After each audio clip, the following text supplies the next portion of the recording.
Então vamos lá, esse é o Giro da Bolsa, um programa semanal com as principais notícias do mercado financeiro na semana. E hoje... Baguncinha. Quem, antes de mais nada aqui, não conhece o canal ainda, tem que deixar o like na confiança. Por que tem que falar rápido agora? Porque o YouTube tá pondo o botão pular. Hoje o programa tá sensacional, a gente começa diretão do nosso queridíssimo Ibovespa, fechou a semana valendo 137.115,83 pontos, 0,18% de queda. Aqui você acompanha o resumão dos principais indicadores, IFIX 3.436, com 1,33% de alta. Pode ser um pouquinho mais lento. Acho que não. S&P já pularam, ó. Já tudo. S&P 500, 0,34% de queda. Nasdaq, 0,2% de queda. Dólar, 0,47% de queda. Bitcoin, 1,92% de queda. Ethereum, 4,98% de queda. A gente teve a semana mais preocupante do ano, porque além dos problemas que a gente já conhece, a inflação lá em cima, taxa Selic batendo 15% ao ano, guerra comercial dos Estados Unidos com a China e o resto do mundo se explodindo, a gente tem agora também, pela primeira vez em décadas, o risco real de uma guerra envolvendo vários países. Inclusive foi o programa nosso ontem, extra. Quero agradecer o Lucas aqui pelo áudio excelente do programa. Salve de palma, profissional.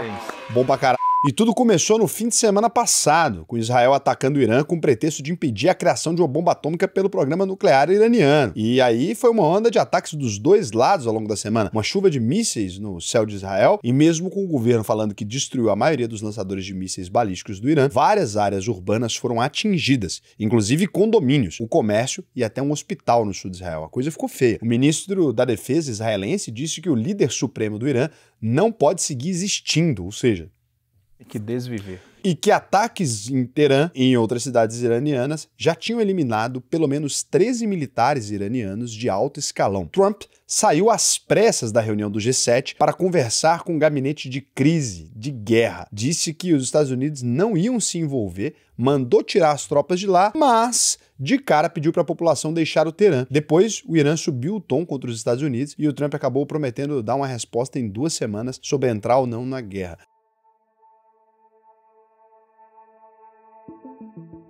Short time ago, the U.S. military carried out massive precision strikes on the 3 key nuclear facilities in the Iranian regime: Fordow, Natanz, and Esfahan.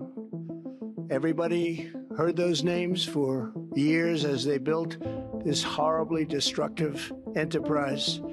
Our objective was the destruction of Iran's nuclear enrichment capacity and a stop to the nuclear threat posed by the world's #1 state sponsor of terror. Tonight, I can report to the world that the strikes were a spectacular military success.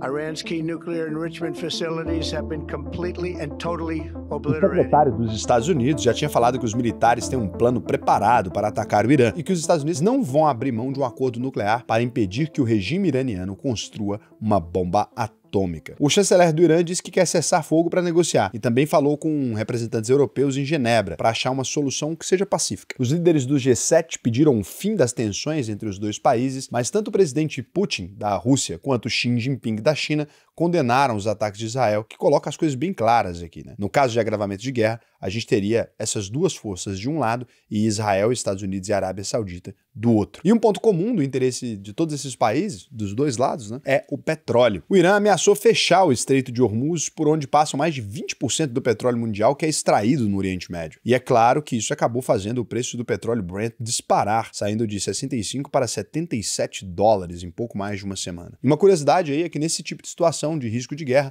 o dólar também costuma disparar, mas dessa vez o cenário fiscal e econômico está tão preocupante nos Estados Unidos que o efeito nem aconteceu. Na verdade é a quantidade de notícias também, né, que a gente tem tido toda hora. O mundo já não está mais se preocupando o quanto deveria. O dólar ficou mais parado enquanto o petróleo e o ouro subiram. Sempre o ouro acaba sendo a melhor reserva de valor. Nesse tipo de situação a gente vê que ele acaba sendo mais estratégico. Do lado das empresas também, os bancos revisaram para cima o preço-alvo das ações do setor de petróleo, como Petrobras e a Prio. Inclusive tem como se beneficiar desse tipo de movimento, tá? Esse momento que a gente está específico, taxa de juros nas alturas, possibilidade de crise, desenha para os investidores que sabem o que estão fazendo, uma excelente janela tanto para marcação a mercado, quanto para comprar diversas empresas, não só no Brasil, como no mundo inteiro, abaixo do preço. Toda a situação de abalo sistêmico, ela é também uma oportunidade de alocação. Infelizmente, essa é a realidade do mundo. Se você quiser aprender a se beneficiar desses movimentos, inclusive, nessa segunda-feira a gente vai ter uma aula fechada para a UVP, que vai ficar disponível para os futuros alunos. Você pode acessar aí a uvp.com.br, clica no botão Faça sua análise de perfil, porque tem turma nova começando começando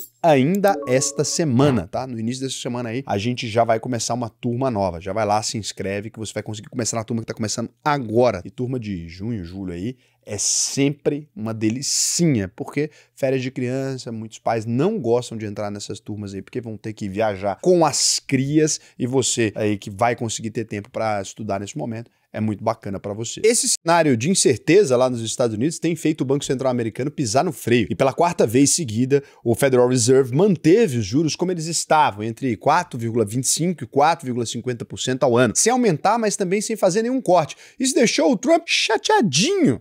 Ele voltou a xingar o presidente do Fed, disse que ele é uma desgraça americana, fecha aspas. Feio isso tá? aí. E que o Banco Central precisa cortar os juros o mais rápido possível. Que isso, Donald Trump? Sabe quem que o Donald Trump lembra quando ele começa com esses palavrões assim, essa coisa meio alta? Comenta aqui pra mim, porque eu não posso, porque a gente tá com uma mudança na legislação brasileira e eu tô com medo de acabar frequentando presídio mais vezes do que eu gostaria. Eu fui uma vez, mas foi dar aula de geografia, né? Quando eu ainda tava estudando pra ser professor. Não tenho mais esse interesse. Vou dizer pra vocês que não foi uma boa experiência o presídio. Mas o problema é que, além da guerra, que pode fazer o petróleo subir ainda mais e causar inflação, os efeitos das tarifas do Trump ainda são uma grande dúvida para o Fed Day. Os Estados Unidos fizeram alguns avanços nessa semana negociando as taxas sobre alguns produtos chaves com o Reino Unido. Vegemite. Já comeu? Delícia. Põe no pão, vai ver que legal que é. Mas por outro lado, o Canadá diz que vai retalhar os americanos, subindo as taxas sobre aço e alumínio importados dos Estados Unidos. É até bom, porque alumínio causa Alzheimer. Caso os dois países não cheguem num acordo bilateral. Agora, olhando aqui pro Brasil, né, a gente olha aqui pro nosso lado, a notícia mais esperada era a decisão do Banco Central, que tinha dividido o mercado. Metade acreditava que ele ia manter os juros em 14,75% ao ano, e a outra metade estava assistindo jogos de futebol. Mas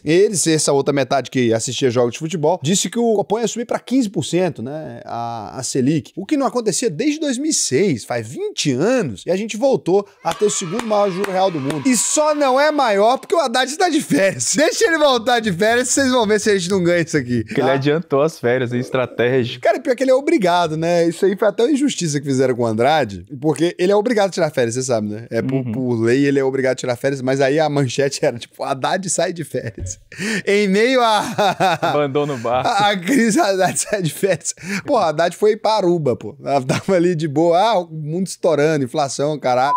Bomba, já sei, pô, vou curtir Aruba, tá massa. Isso fez esfriar aí as expectativas de corte da Selic ainda nesse ano, principalmente porque o Copom deu um recado de que pode manter os juros elevados por tempo bastante prolongado. Pode nada, bobo. E pra quem acreditava num Banco Central mais alinhado ao governo depois da saída do ex-presidente Campos Neto, o que eles estão mostrando é um compromisso real de tentar puxar a inflação pelo menos pro teto da meta, que é de 4,5%. Hoje tá em 5,32% no acumulado de 12 meses. E o que aconteceu foi que, finalmente, a ministra Gleisi Hoffmann lembrou de criticar a alta da Selic na gestão do presidente do Banco Central, Gabriel Galípolo, indicado pelo Lula. Ela disse que os juros está estratosférico e que essa alta é incompreensível. Por um tempo aí, ela tinha esquecido durante um tempo de criticar, mas ela relembrou. É porque, sabe quem que indicou o Gleisi Hoffmann? Foi vocês, velho. Se é incompreensível, por que vocês fizeram? Vocês tinham dificuldade de compreensão? Mas o fato novo mesmo é que, além de todos os problemas internos do Brasil, nem o Banco Central sabe qual vai ser o impacto da guerra no Irã na nossa inflação. Porque além do petróleo encarecer, né, por causa do frete, o Brasil também é um grande exportador de commodities para o Oriente Médio, até carne halal. Israel compra muita carne e soja do Brasil e também aí já é kosher. E o Irã é nosso terceiro maior comprador de milho. O Brasil faz abate de todos os tipos. E, cara, milho essa época não é bom exportar mesmo, não. Até bom, tá na época de festa junina. A gente precisa levantar o preço da pamonha. Para não falar que não tem nenhuma notícia boa nesse programa, tem a notícia de que o milho pode ficar mais barato no Brasil em breve. A soja a gente não come, né? Falar nisso, quem souber onde tá rolando uma festa junina massa aí, pode convidar a gente aí no comentário. Cara, a gente tá aceitando em festa junina, mas a gente quer festa junina privada. Um negócio assim, mais família. Especialmente... Outro detalhe que pode afetar os preços é a decisão que o governo vai tomar ainda nesse mês sobre o aumento de 27% para 30% na mistura de álcool na gasolina. Tem mais álcool na gasolina agora do que no drink, pô. Tem drink que tem menos de 30% de álcool. O que é isso? Isso vai impactar o setor de açúcar e etanol e pode ter algum efeito nas ações de empresas como Raízen e Ecosai e já complicou o preço do milho de novo, porque o milho tá sendo usado aí para fazer isso aí. Isso aí que é foda, bem na época da festa junina. E quando a gente pensa nesse cenário de inflação e juros, é claro que a questão fiscal continua sendo um problemão pro Lula e o Haddad resolverem. Pra eles não, né? No caso, o suplente do Haddad. No caso, pra gente. E a Câmara já aprovou, com a grande maioria de votos aí, né? 346 contra 97, um regime de urgência pra votar e possivelmente derrubar o decreto que tinha aumentado o IOF.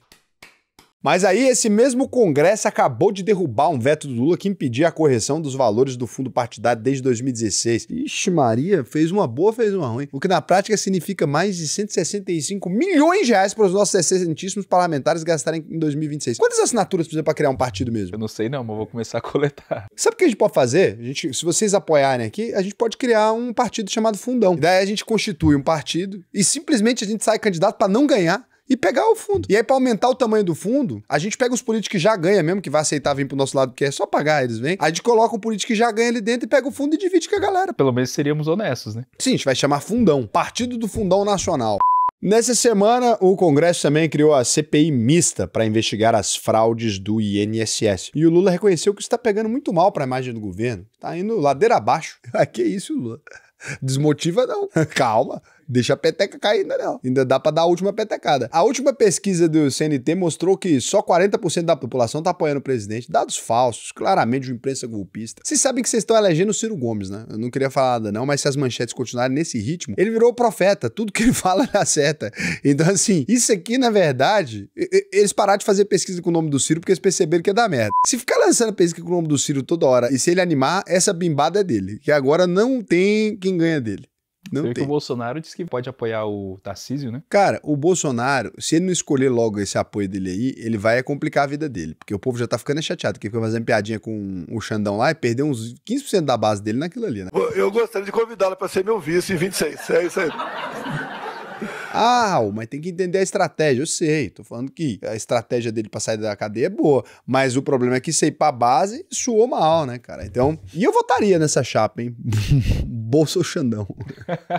Já pensou? Pô, eu votaria agora. Que o dobradinha. STF e o Bolsonaro unidos em prol do Brasil. Que isso, mas tinha que ser Xandão e Bolsonaro. Bolsonaro tinha que ser vice. A última do Lula foi criar o crédito consignado para motoristas e entregadores de aplicativo. E o governo tá fazendo de tudo para dar uma reforçada no caixa com os dividendos extraordinários da Petrobras, tá tentando arrumar dinheiro para as vítimas de fraude do INSS, era mais fácil não ter pego. A ideia é fazer um pagamento único, que pode passar de 2 bilhões. Não vem nada pra mim, ó. Por isso que eu fico metendo pau vocês. Se botar aí 300 milhões disso aqui no meu Pix, a gente começa a falar bem do governo aqui. Vamos começar a negociar. A gente divide aqui, faz uma rifa com a galera. 100 milhões a gente reparte aqui com os companheiros aqui do canal, né? É basicamente assim que funda um partido de esquerda, gente. Pega aí 300 milhões daqui, dali. A gente se organizar direitinho, cada um fica com sua cobertura. E o Lula também tá preparando outros programas para beneficiar quem compra motos elétricas e para subsidiar o gás de cozinha. Tem um programa de subsídio do gás de cozinha que é muito bom, que chama Inflação Não. E se você não é aluno da UVP ainda, já deveria ser, né? alvp.com.br, clica aqui no Faça Sua Análise de Perfil. Por quê? Porque não só você vai ter acesso aos melhores investimentos, como você vai saber separar quais são os bons investimentos, né? Isso que a UVP ensina pra você, e você vai ter acesso à nossa plataforma de investimentos, que tem ofertas de investimentos incríveis ali, e vai receber nossos relatórios especiais. Cara, é muito foda o que a UVP tem feito hoje, então vale a pena você se matricular, clica aí no botão, preenche seu questionário. Lembrando, né? Preencher o questionário não te dá garantia de que você vai ser aceito na UVP. Como a UVP tem a garantia vitalícia de devolver 100% do dinheiro se a pessoa não ficar satisfeita, o que a gente pede, né? A gente pede uma análise aí. Normalmente a gente vai levar uns 5 dias para entrar em contato com você e te informar se você foi aprovado ou não no nosso processo seletivo, aqui onde a gente separa, né? As pessoas que realmente vão se beneficiar. Agora vamos aqui nos encaminhando para as rapidinhas especial aqui de quadrilha. Formação de quadrilha também lembra aquele partido que não se pode nomear, né? Edição especial de junho. O inominável. Esse lembra dois partidos, a formação de quadrilha.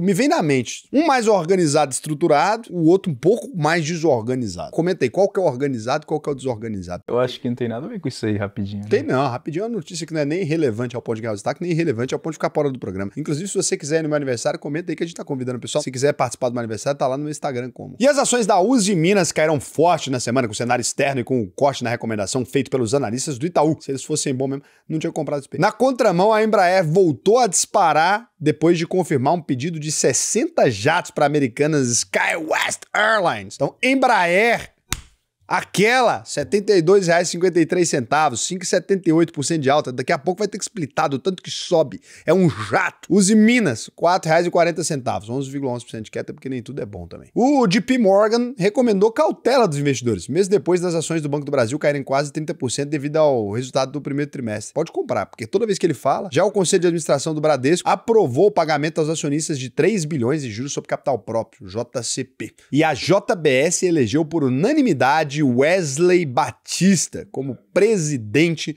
do Conselho de Administração da empresa. E Joesley Batista como vice-presidente.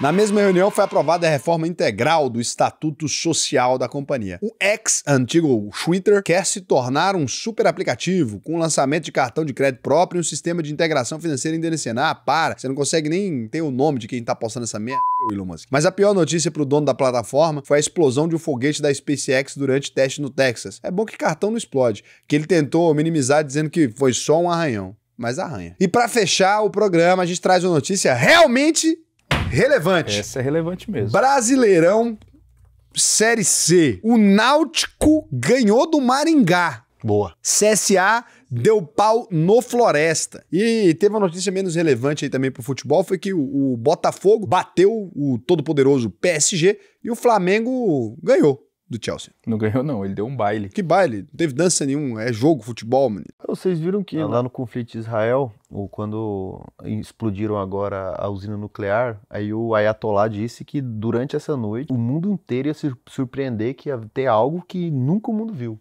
E aí o Botafogo ganha do PSG. Será ele um profeta? Que isso, cara. De fato surpreendente. Mas que piada horrível, cara. Ô, se o mundo for acabar, pelo menos é melhor a gente morrer rindo, né?